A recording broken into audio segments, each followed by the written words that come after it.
ఏం చెప్పిండు నా తెలంగాణ కవి?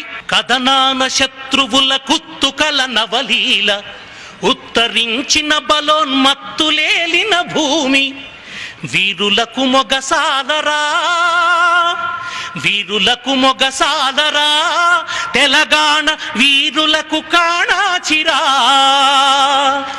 అబలయని దేశమును, అబలయని దేశమును కబళింప తలపడిన పరరాజులకు స్త్రీల బలశక్తినే చూపి రాజ్యతంత్రము నడిపెరా, రాజ్యతంత్రము నడిపెరా తెలంగాణ రాణి రుద్రమదేవిరా, రాజ్యతంత్రము నడిపెరా తెలంగాణ రాణి రుద్రమదేవిరా.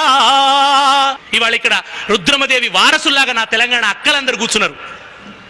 సమ్మక్క సారక్క దూసిన కత్తి మెరుపుల వల్ల నా తెలంగాణ అక్కలందరూ సద్దుల బతుకమ్మలో వచ్చి కూర్చున్నారు ఇవాళ ఈ సంబురాలలో.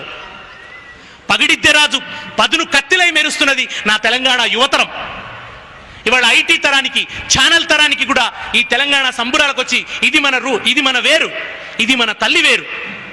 కల్పనాతీతమౌ కమనీయ శిల్పమును వేయి కంబాలలో వెలయించి మించినది అడుగడుగు శిల్పాలురా, అడుగడుగు శిల్పాలురా తెలంగాణ ఆలయపు శిఖరాలురా, అడుగడుగు శిల్పాలురా తెలంగాణ ఆలయపు శిఖరాలురా.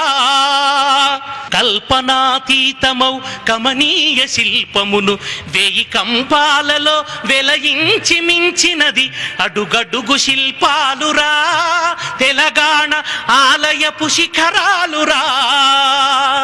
భాషావధూనయన బాష్పతతి నిలుపగా రాజసమ్మాన వైరాగ్యమును ప్రకటించే కృషికుడై జీవించెరా, కృషికుడై జీవించెరా తెలంగాణ కవిరాజు పోతన్నరా, కృషికుడై జీవించెరా తెలంగాణ కవిరాజు పోతన్నరా.